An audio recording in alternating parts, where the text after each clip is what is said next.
Hey VC, it's Danny. It's been a little while, and it was pointed out to me in one of the entries for my contest that I don't make videos enough. So that's very true. I don't make videos enough. I've been trying to kind of put the brakes on a little bit so that I could take a break, go on a bit of a diet, vinyl-wise. Still trying to kind of recover from the mega haul that I had with Andrew a couple months ago. But I haven't even been successful at that, so I figured I'll make a video showing you guys what's trickled in the last couple months, despite me not buying records. Also, speaking of the contest, a little housekeeping. Just wanted to, right now, as of now, I have 4 entries in for the contest. I have Halloween fan Mark, Jolly Roger, Andrew Tales from the Crate, and Brendan over at My Friend Morrissey. So thank you guys so much for your entries. I've really enjoyed them, each and every one. It's great to see everybody's individual take on the contest. And yeah, I don't know, it's been a lot of fun. I really appreciate it. All the entries, all the comments that people left on my original video. And there are 12 days left. Today is the 5th of March, and the last day for entry is March 17th. So you have all day St. Patrick's Day, if you're not so soused that you can't make a video. And yeah, then the 18th I'll pull a winner. So yeah, get your entries in, and thank you again for everybody who has entered. So as I said, I have not been super successful in not purchasing vinyl. So yeah, this is something I've been looking for quite some time. It's work hard, play hard, pray hard, and it's a collection of music from the 20s and 30s, old 78 music, a lot of old time music, country, bluegrass music. I don't know if bluegrass is accurate, but you know, it gets you in the ballpark anyway. And so there was a collector named Don Wall in Louisville, Kentucky, and when he passed, his collection was just moved to a dumpster, really. And a friend of Nathan Salzberg, who put together this collection, who's also a fantastic fingerstyle guitar player, he's got a great Tiny Desk concert, NPR Tiny Desk concert that I'd recommend, and he's currently running the Alan Lomax archive. But when this collection became available to him, Don Wall's collection, he was not a 78 collector at all. But he knew what he had found when he found these records, and together with Tompkins Square, they put out this box set.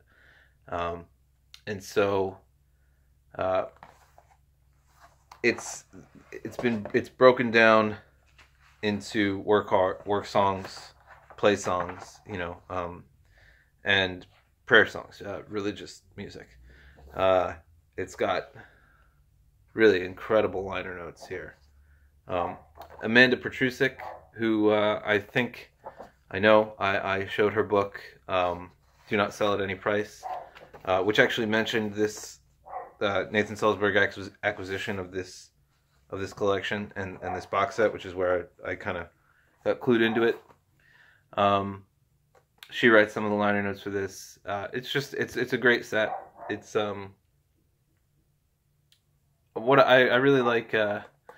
It encapsulates an entire moment in history. An entire type of music is really nicely represented here. So I'll move on, because if I don't, I won't ever get through this stack.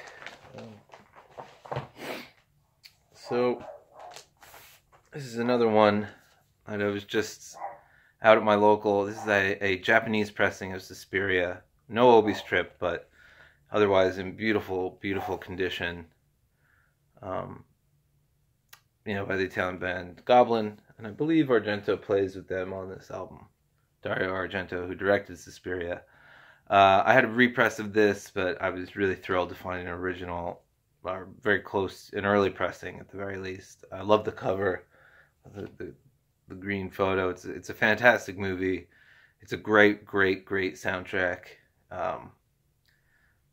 It's just heavy and trippy and kind of creepy and weird, but really beautiful, and yeah, always really excited to play this, and this sounds, much better than my repress. So I was very, very, very happy to pick this up.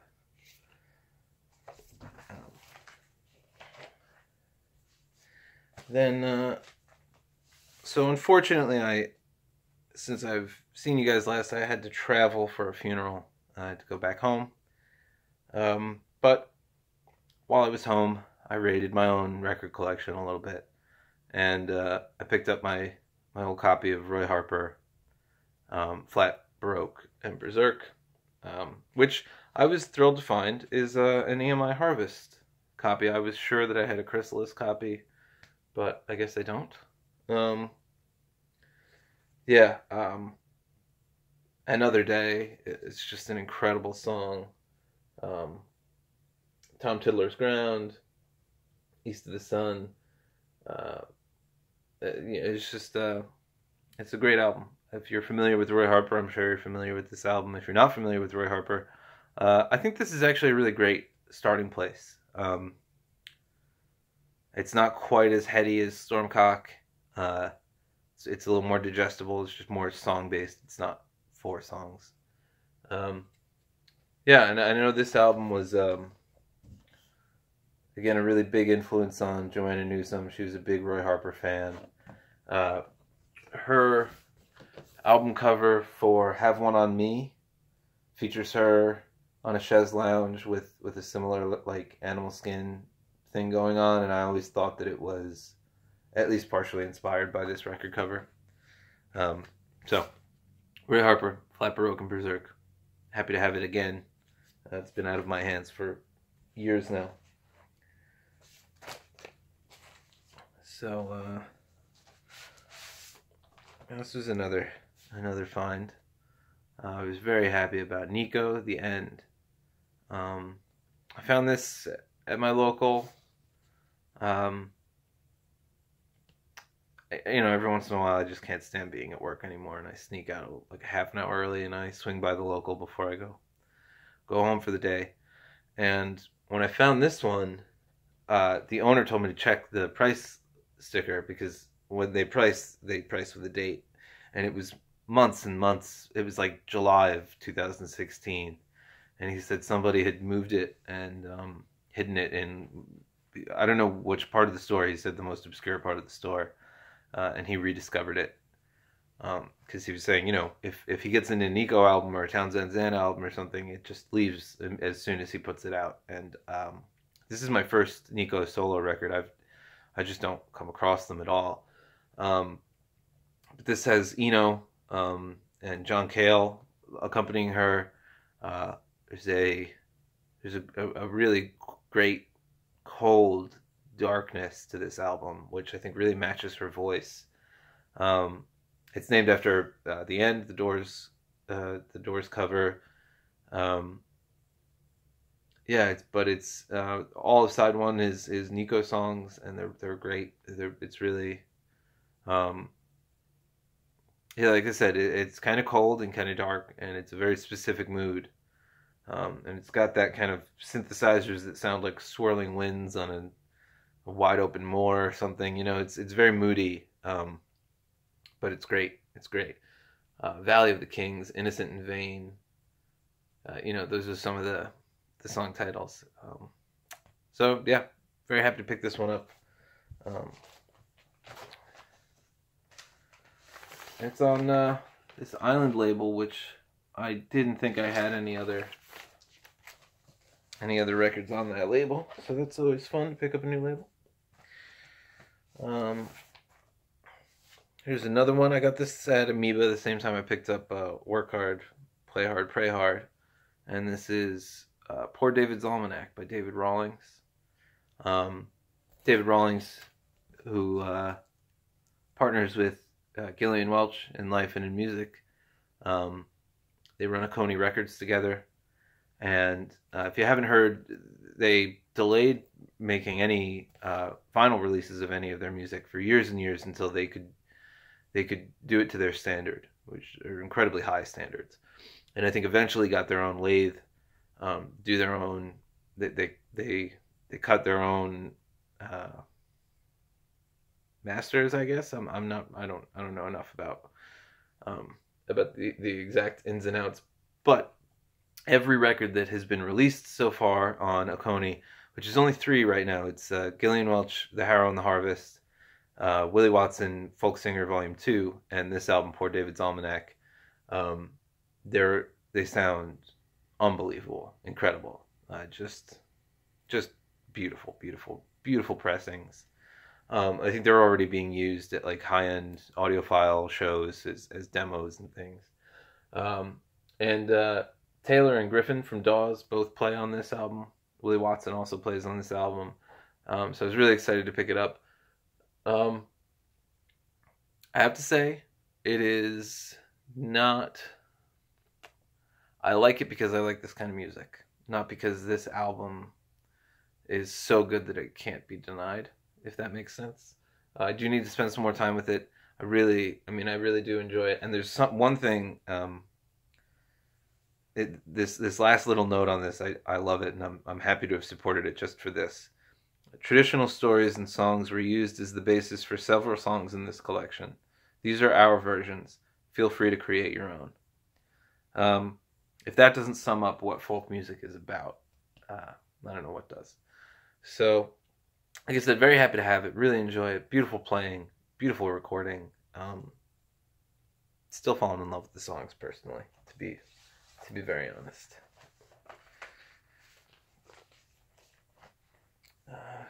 Here's another, which I was also happy to pick up.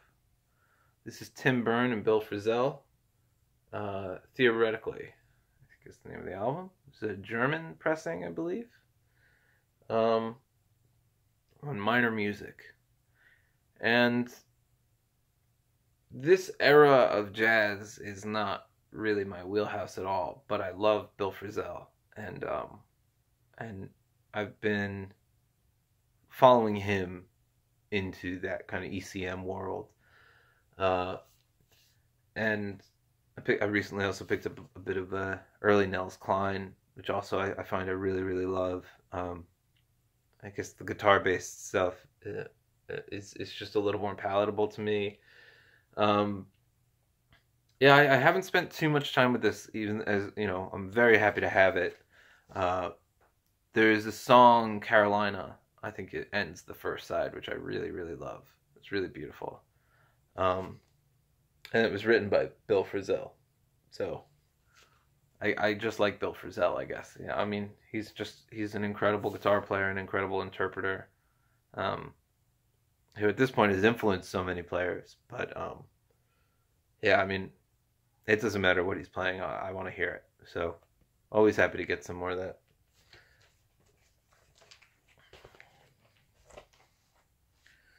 And if any of you who really know, who know that ECM world and know kind of early Bill Frisell, have any recommendations of where I should go, I have a couple ECM appearances by him, early stuff, and that's about it, other than this album. So here's one that I was very happy to pick up, Dusty in Memphis, Dusty Springfield, obviously. I've been looking for this for a while. These are not easy to come by, especially the original pressings, or the not a recent repress. And this one, it's got some Rice Krispies, as Sam would say, over the psychedelic experience. But it doesn't matter. The music shines right through. Just a great album. The guy behind the counter when I bought it was like, "Oh, it's a great album." It's that kind of album, that everybody loves it. Son of a Preacher Man, obviously, great record. So I know I'm really blowing through these. I really have bought more than I should have, considering I'm not buying records. Next up after this was kind of a dual. My wife wanted it, so I was more than happy to jump in on it. This is John Carpenter's Anthology. He reinterpreted themes from his films with drums and guitar and a band behind them, and they're great interpretations. This is how my wife and I spent our Halloween. We went to go see Carpenter play the songs from this this album live, which was a great show. It was just great. They had clips from the movies playing behind him, and he was throwing up the horns like every 30 seconds and just really rocking out and enjoying himself. It was a lot of fun. For some reason, we didn't pick this up at the show, so making up for it by picking it up now. Really cool record.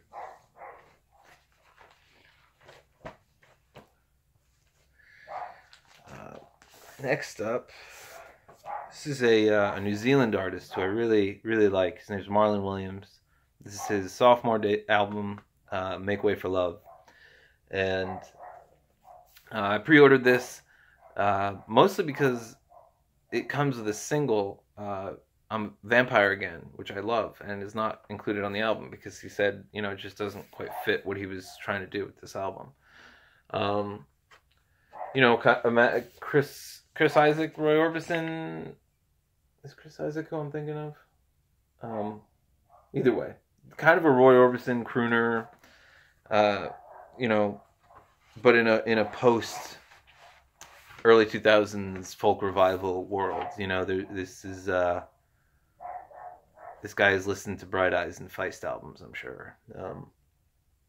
Yeah, Come to Me is a great song. If you're wondering what it sounds like, I would say check out Come to Me.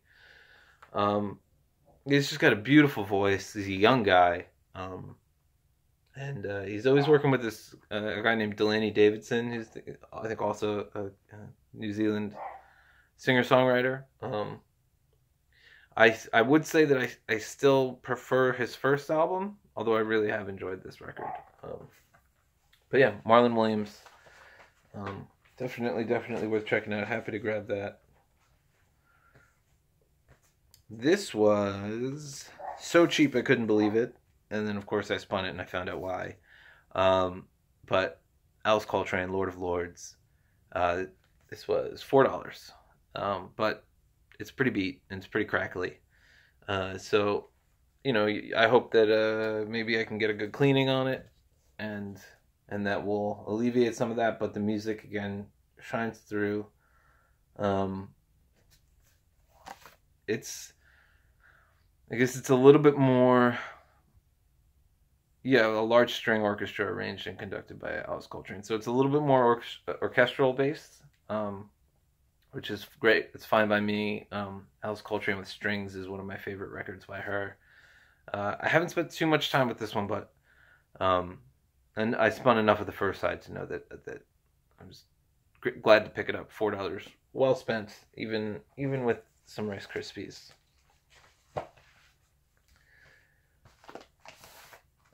Here's another. I was also very happy to pick up for not much money. This is what's the name of the album? Joni Mitchell, Miles of Isles, and it's a nice clean copy. I was watching an episode of Amoeba. There's a nice Asylum label. What's in Your Bag? And the girls from Haim were on it, and I think Danielle highlighted this as one of her very favorite Joni Mitchell records.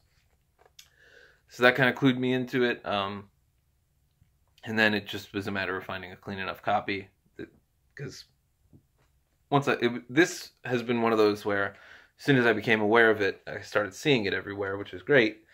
But it wasn't, you know, I was just finding a lot of beat copies. And I'm glad I held out for a clean one, because the sound on this is really fantastic. The performances are great. The recording is great. It's beautiful. Beautiful record. I can see some of these becoming my go-to kind of definitive versions of a few of the songs on this track. A few of the tracks on this album. So, Joni Mitchell, Miles of Isles. Very happy to pick that one up.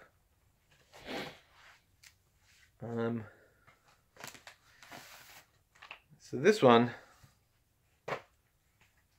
actually, I think this guy used to date Danielle Haim, but regardless, this is Blake Mills' Hi Ho. I'm just obsessed with this record. I know I showed it in my Story of My Life video, but basically what had happened is I noticed that these were becoming more scarce. And I got to see Blake Mills with Z Berg a little while ago. And then last week I waited online for an hour and 15 minutes. And I got in for the last song. I got to see him play Sleepwalk with Griffin Goldsmith on drums. And so it was worth it. I would do it again. I would wait an hour and 15 minutes to watch him play for 3 minutes. This may be overstating it, but all that kept going through my head was if I was in New York City in the 1930s, would I wait an hour to watch Louis Armstrong? And yes, of course I would. And I really feel that Blake Mills is on that level of musicianship. He's just incredible. So when I noticed that his records were becoming a little more scarce and that there were a few copies left on Amazon, I have 2 copies. One of them, I have 2 copies because I scratched my first copy, so I needed a clean copy. Then the last time I played my clean copy, there was some snap, crackle, and pop, and I just got paranoid, and I figured, let me make sure that I have a very clean copy. But of course I couldn't keep it sealed, because it was like having a new toy. Anyway, hi-ho. If I'm Unworthy, Cry to Laugh is a great song, literally in the style of Randy Newman. 7, a fantastic duet with Fiona Apple. Don't Tell Our Friends About Me, the same. Gold Coast Sinkin', Silence is Sincerity. 3 Half Asleep, 3 Weeks in Havana is a beautiful song. Shed Your Head is an incredible, 10+ minute long jam. Don Was plays bass on this. Jim Keltner is on drums.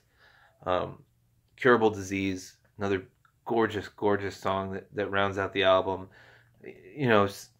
Producer extraordinaire at this point, but his solo work is so good, so worth checking out.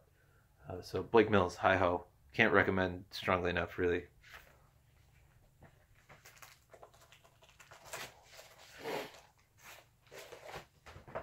All right, and so I think this next few are some Discogs purchases. At the beginning of the year, went on a bit of an Irish music kick, and this is The Crooked Road on Gail Lynn Records, and half of these liner notes are in Gaelic or Irish, but Eamon de Butler agus Keila Tora again. This sounds like early trad recordings. Probably this would have been in the early 60s, I want to say.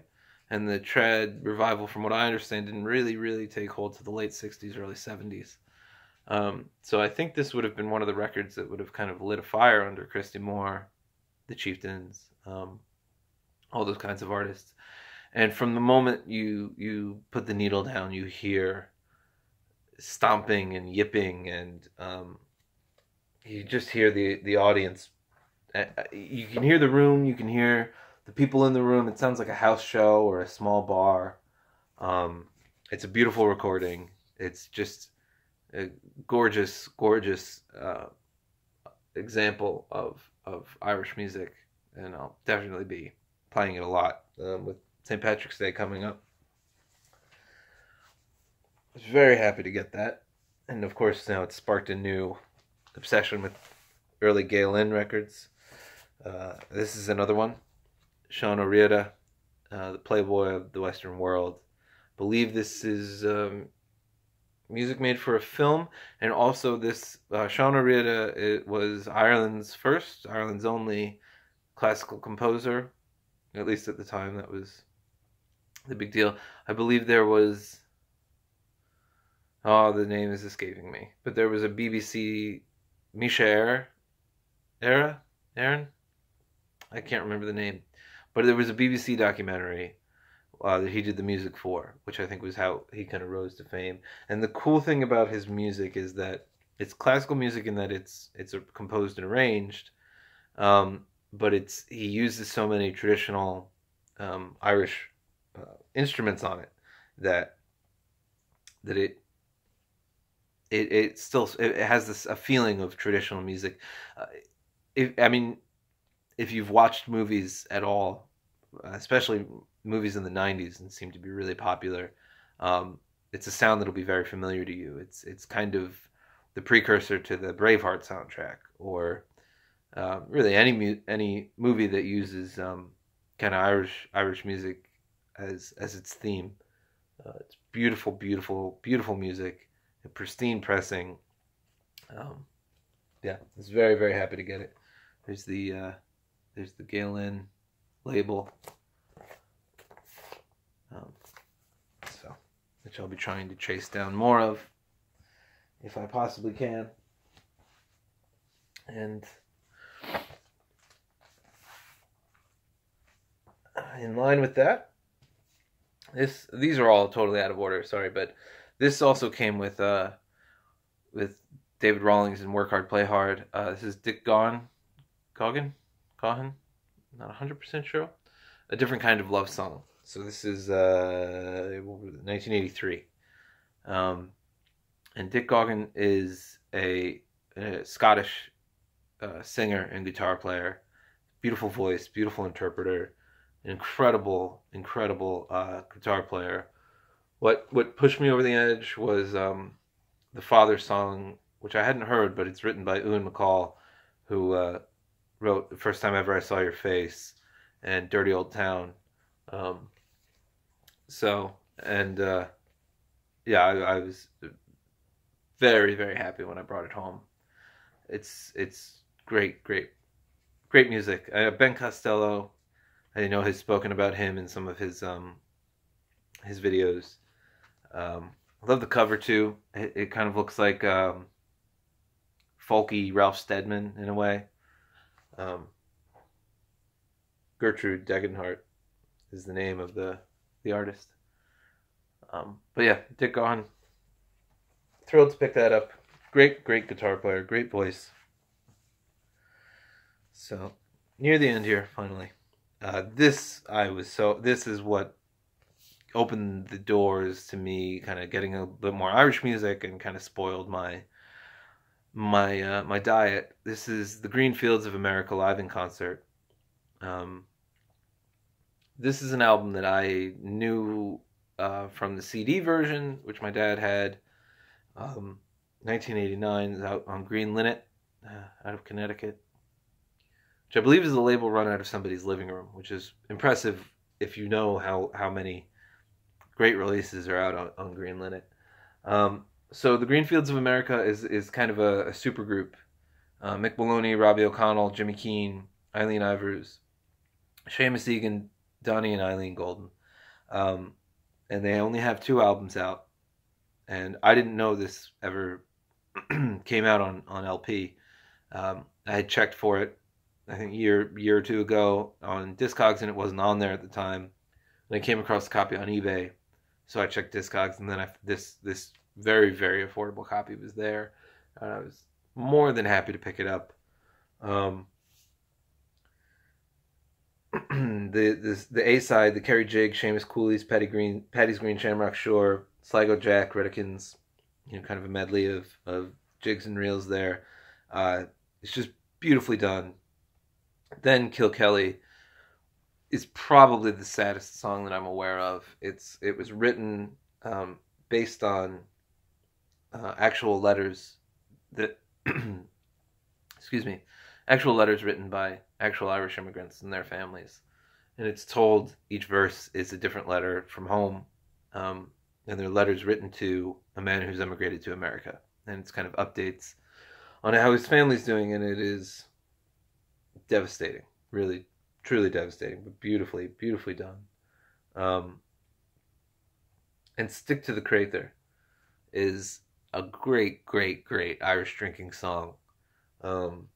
Just really funny, and it comes with a great explanation of a brief summation of Irish drinking songs at the onset. I believe it's Mick Maloney who's singing it and telling that story. This is just a fantastic album. If you ever see it, just grab it. Even if you don't want it, I'll buy your extra copy off you. So yeah, Green Fields of America live in concert. Thrilled to have. And last one here. This is an eBay grab. Been looking for this album for a very long time. Finally found myself a good copy, and it's Townes Van Zandt, For the Sake of the Song. This is on Poppy. It's not the very first. Some of the very first pressings, a lot of them are mono and promo. This is not that. This is just a stereo, basic copy, but it plays beautifully. It was fully shrink wrapped when I got it. Wasn't sealed, but it was still in the shrink. I ripped the shrink off because I don't love shrink. But yeah, this is Townes' first album. This is definitely where the overproduced sound is. The worst offender of that anyway. But it still, his songs just shine right through. It's, For the Sake of the Song, Tecumseh Valley, Waiting Around to Die. Yeah, it's Townes. It's great stuff. There's an added bonus when I got it here. This cover was done by Milton Glaser, who I think is most famous for having designed the I Heart New York logo, but he was a teacher at the School of Visual Arts when I was attending there, and that was just a neat bonus. I know he was one of the big, my friends who took graphic design all had him as a teacher. Yeah, so Townes Van Zandt, For the Sake of the Song. And with eBay purchases, you really never know what you're going to get. And I did get a good deal compared to what the asking price was. Made some offers, made some counter offers, and I got a price I was comfortable with, but only if the condition was what it was saying it was. And it turned out to be all on the level. So very happy, very, very happy to have this. So yeah, that's it. Well, I say that's it. It's plenty. That's probably about 30 records. So, I don't know. There's an illustration of how well I can control myself when I want to. Not at all. And yeah, thank you guys again for the entries. Looking forward to the ones that are forthcoming. I know a few people have told me they're working on them. You got a little while, a little over a week. Very much looking forward to seeing those. And yeah, talk to you guys soon. Bye-bye.